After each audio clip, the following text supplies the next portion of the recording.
Inutusan ko si Sean na pumasok sa kwarto ng nanay niya. Kasi gusto ko makaamoy ng pinakamabangong pabango. Sabi ko, yung LV. Kasi alam ko yun yung isa sa pinakamahal eh. So dapat, yun yung aamuyin ko. Pero huwag kayong mag-alala, konti lang naman. Sasoli ko rin. Tara Sean, laro tayo COD. Open. Go. COD. Parang ang baho. Po. Hindi ka nababahuan? Hindi po. Baho ng mga gamit nila, be. Tingnan mo na. Kakalat naman kasi. Kuha kang pabango dun sa kwarto ni Pam. Ha? Bakit po? Baho, sprayan natin. Eh, bawal po yun. Baka po mapagalitan po ako. Hindi yan. Anak ka naman eh. Hindi Okay lang yan. Po, bawal po talaga ako po pumasok pag po walang tao. Okay lang yan. Hindi naman magagalit sa iyo mga ako bahala. Dahil hindi ka papagalitin. Dali. Paano mo po nasabi kung ikaw po bahala? Ako na huwag mo nang intindihin. Ang dami mo namang tanong. Dali. Baho ng mga gamit-gamit nila Lawrence dito. Hindi kasi pinagkaayos. Hindi po, baka po talaga mapagalitan ako, promise. Hindi. Ako bahala sa'yo. Tsaka isusuli ko naman eh. Konti lang. Sige, Spray lang natin sige, dito. ano po mo kukunin? Para may amoy. Pasukin mo yung kwarto. Tapos, Papasukin ko po. oo, pasukin mo. Eh, para naman po ako magdarakon. Hindi, wala yan. Huwag kang mag-alala. Ako bahala sa'yo. Dali. Pasukin mo yung kwarto nila pa. Tapos, bibidyohan natin. Bibidyo call kita para makita mo kung ano yung pabangong kukunin mo. Ah, sige po. O, dali, dali.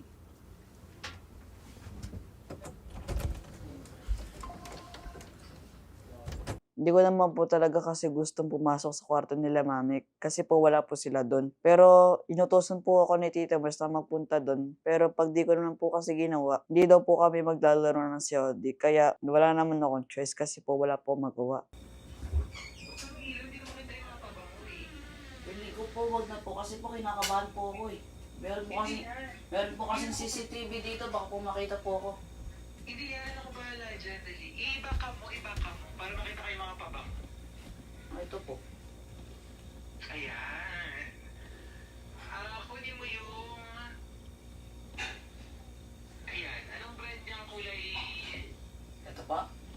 Oh, yan. Dilaw. Yan, dilaw. Yun Jardine. Ayan. May LV ba dyan? Yung LV, mabango yung LV. Yung Louis Vuitton. Wala po yatang LV. Yan po ba LV? Hindi ko makita. Iganan mo yung camera, oh. Itapat mo sa mga pabango sa taas banda. Yan. Yung pala marami. Ayan. Yung pink. Ayan yung pink. Ayan. Ito yung butterfly. Ayan. Yan. Alam mo mga dyan yung bago. Yung binigay sa kanya yung bago lang yung YSL ba yun? Yung mamahalin. Ito po. Ayan. Full pa. Yung YSL. Ayan. Sige. Ayan. Okay na yan. Dali yung tatlo. Kunin mo yung tatlo. Ba't po tatlo? Hindi po ba kailangan isa lang? Hindi. Okay na yung tatlo. Para meron tayong pagpipilian. Dali. Ah, sige. Wait lang. Dali mo na lang dito sa kwarto.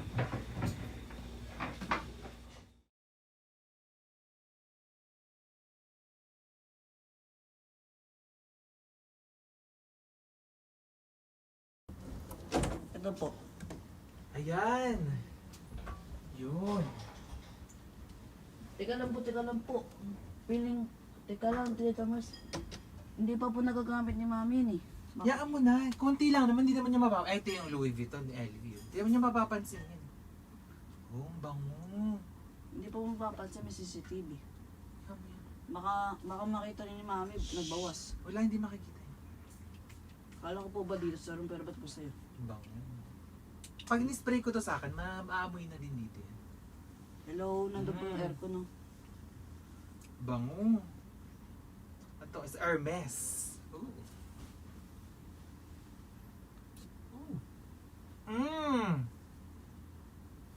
Bango din ah. Feeling ko po, itigil na po natin yan. Baka po Hindi, saglit lang. Tingnan natin tong isa. Ano to? Ito yung isang butterfly na pabango. Ay, ito ako sa Louis Vuitton. Okay na po yan. Shh. Ito ako sa Louis Vuitton na madaming spray. Oo. Tama na po yun, dali. Baka po makita po ako. Ayan. Hindi yan. Hindi naman mahalata tayo ni Pam. Eh, yung tubig po niyan, punong-puno yun. Hindi naman makikita. Yung konti lang naman yung bawas eh. Ano Ayan. pa na po? Para sa akin na po. Oh, soli mo na yan. Iwan mo na muna tong LV dito. Sa akin na muna to. Ah, bakit po? O gagamit. Eh, kay mami po yun ah. Wala naman dito yung mama mo. Hindi naman niya alam eh. Tsaka di naman niya to bantay eh. Nagbigay po yung tao para sa kanya, hindi po para sa'yo. Hindi niya mapapansin niya. Dali, soli mo na yan doon. Hindi po kailangan ko po talagang kunin yan. Mapapagalitan po ako. Dalian mo na. Dahil mo sinasabi dyan. O sige, pag po ako napagalitan. Kung bahala sa'yo. Sige ka, hindi tayo mag-COD. Yun lang. Kailangan kalaro. Oh, Ito na, ibabalik ko na. sige. Kailan mo po ba ibabalik sa... Ba't mo po dyan ilalagay? Tatabi ko lang para hindi ka kapakalat-kalat.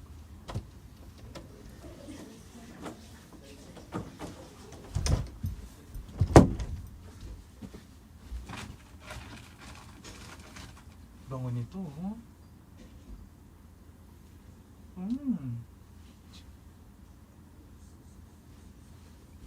Yan. Bango. Louis Vuitton. At Trape Reves. Huy, tago ko. So, nagutom ako. Hindi ka nagutom? Oo. Hindi ka nagutom? Nagugutom po. Nauhaw. Sobra. Gusto mo Starbucks? Sige, tara. May pera ka ba dyan? Wala po. Wala rin Ikaw po ba? Wala rin akong extra pera dito eh. Naawa ko kay Sean. Kasi gusto niyang mag-Starbucks eh. Eh wala naman ako extra cash dito. Wala akong extra pera. So ang ginawa ko, inutusan ko na pumunta dun sa kwarto nila. Tignan yung mga aparador. Tignan kung may pera. Para may pang Starbucks kami. Bawal po yun. Hindi naman nila mapapansin yun eh. Okay lang yan. Hindi. Bawal na po talaga yun. Paano bawal? Hindi nila mapapansin yun. Ako bahala sa'yo. Pera po yun. Wala yan. Maliit lang naman yung kukunin natin. Hindi naman nila Ano mapapansin. po ba kukunin ko? 1K. 1K. Bawal na po yun. Malaking bagay na po yung isang... Paano tayo kakain? Paano tayo makakabili ng Starbucks? Wala tayong pera. Ano Tito Mas, wala naman po ako sinabing Starbucks kakainin natin. Wala. Ayoko na maglaro ng COD. Kung gano'n, paano ko po ba gagawin? Punta ka doon. Tapos, tuturuan kita ko sa mga. Sige. Pero ba mo susubong? Oo, hindi susumbong syempre. Sa atin lang. Dali. I-pause mo muna yan. Tapos labas ka. Dali. Tapos, pagkapasok mo doon, buksan mo yung ilaw, tapos i-video call natin. Para matuturuan kita kung saan mo kukunin yung pera. Nararamdaman ko po na parang nagdanakaw na po tayo. Hindi naman pagnanakaw. Papa mo naman yan si Mert, tsaka mama mo naman yan si Pami. Ibig sabihin doon, parang Stepfather. stepfather mo, ibig sabihin doon, parang kukuha ka lang ng pagkain.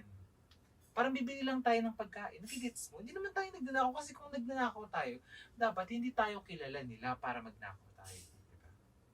Diba? Yun. Paano po makapagpaalam? Wala po sila dito. Hindi naman nila mapapansin yan eh. 1K lang yun, tsaka maliit lang naman yun. Dali na, gugutom na. Hindi po maliit yun. Malaking bagay O po. bahala ka, huwag tayong mag-Starbucks. Ito na. Bibidyo call kita, dali. Parang naman ako dito inuutok. Hindi.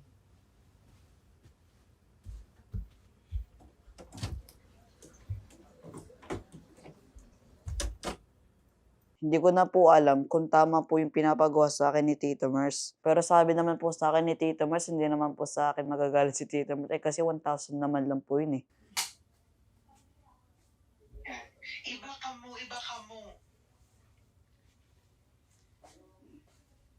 Yan. Tito Mers, hindi na ako masisinungaling. Kinakabahan talaga ako. Kasi parang magdana ako na to eh. Hindi naman tayo nagdanakaw eh. Ano ka ba? Wala akong maisipin yan kasi kaya ka kinakabahan. Eh di ba po yung mga masasamang tao, yung mga kinukuha po nila pera? Hindi naman. Iba naman yun. family naman tayo dito, kaya hindi naman tayo masamang tao. Yan, kung itingnan mo nga yan sa unang drawer. Ako nga lang po yung pamili. Ito naman eh. Ayan, tingnan mo sa unang drawer. Ganun po ba? Yan, yung unang drawer. Tingnan mo. Yan, kaya mo yung ano, medyo ilayo mo para makita. Ah, wala. Sa pangalawa.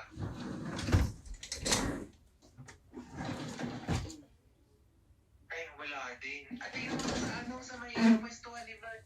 Ito? Hindi sa kabila, sa Ito? kabila. Ayan, dyan, yan. Yan, yung aparador, yan. Yan. Ano? Nakalak ba? Nakalak? Hindi. Hindi po. Ayan, sige. Ayun, oh, ayan. Kuha ka 1K.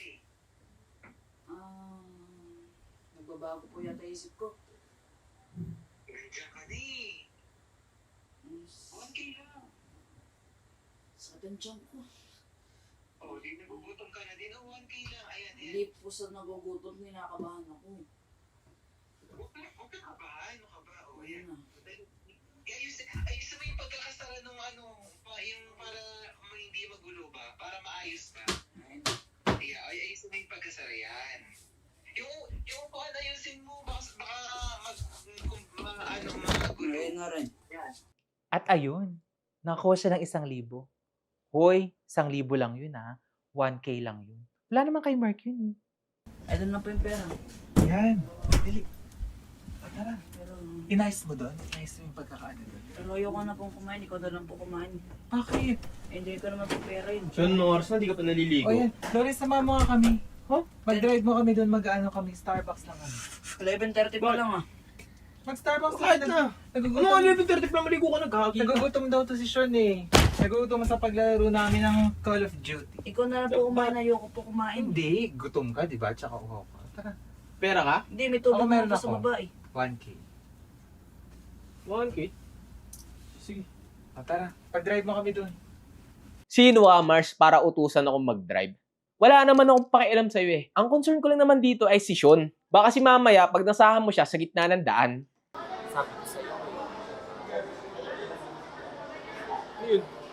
Secret. Wala. Sa laro namin yun, naglaro kasi kami. Basta taas naglalaro kami. Oo, siya, sige na. Nanalo kami sa game. Northern. Boring naman yun. Masaya ako na hindi nagutom yung bata, na nakapag-Starbucks na. Basta ang sabi ko sa kanya, pag nagugutom kami o gusto namin bumili sa labas, gusto ulit namin mag-Starbucks, punta lang siya dun ulit sa kwarto, dun sa aparador. Kuha ulit siya ng pera. Oo. Oo. Ano na gagawin? Sa may bag na pwesto. Um, Sa kabila ata yun. Sa kabila. ayan. Hindi, sa kabila.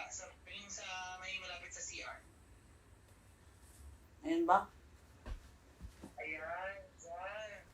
Dali, buksan mo yung cabinet para mas makita ko pa.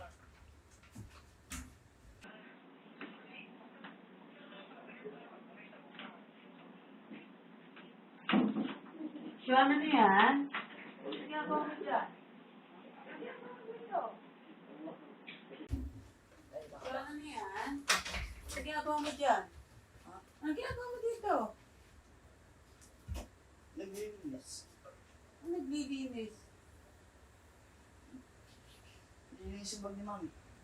Ano mo nililinis yung bag ni Mami? Malinis naman yan. Huwag mo pinapakialaman yung mga gamit dito ng mami mo. Ba't ka ba nandito? Naguwal po ako kay Mama kasi po nagagalit po siya. Eh, hindi naman po ako magnanakaw. Inutusan naman lang po ako ni Tita Mars. At saka hinihiram niya naman lang po ito. Pinutusan po ako ni Tito Mars na kumuha po ako ng bag, tapos pipicturean niya. Bakit ka kukuha ng bag? O, di ba?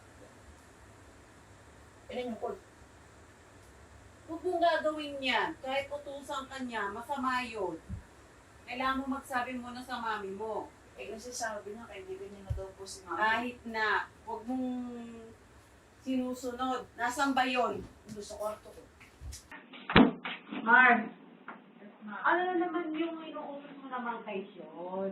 Yes, ma'am. Ano na naman yung inuutos mo naman kay Sean?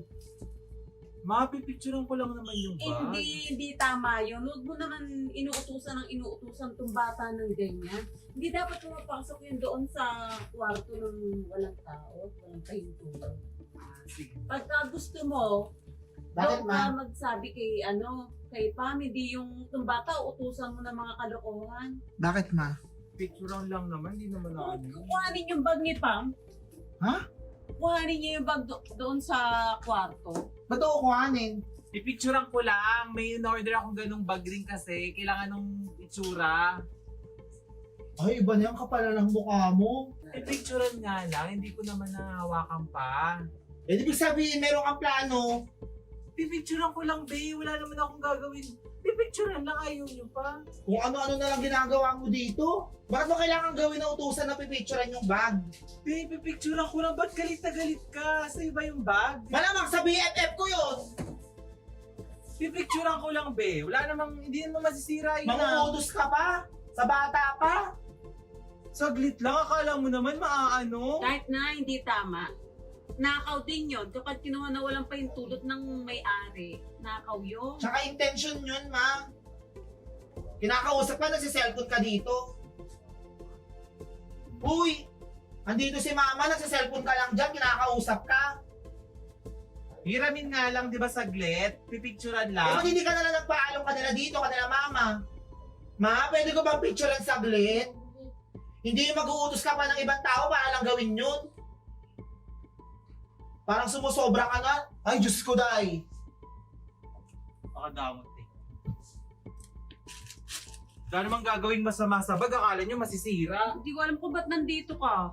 Napakaano ng mga ugali ninyo. Hindi ko rin alam kay Mark, ma. Mga tinuturo mo sa bata hindi maganda.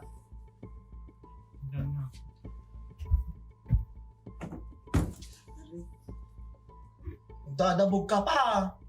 Parang dito ka talaga nakatira kung makapagdabog ka dito. Hiramin lang! Pakadamot mo! Ano nga dapat hindi nga akin yun?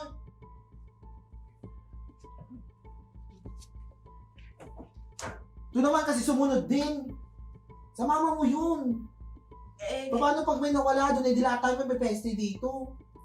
Kasi sabi naman ni Tita Mars na magkaibigan naman niya sila eh. Hindi sila ganun ka-close. You ha? Mars! Nasa ganyang estado ka na ng buhay? What the fuck you doing? Pati bata, tinuturuan mo magnakaw. Sigurado ako, hindi ka pa Tito Mars, sindikato ka na noon eh. Siguro, may grupo ka ng mga sindikato. Halata sa mga galawan mo eh. Mukha kang taga-salisigang. Sanay na sanay ka eh. Okay na. Tapos ka na. Tapos ka na ako. Di mo na ako tinarahan. Wala man.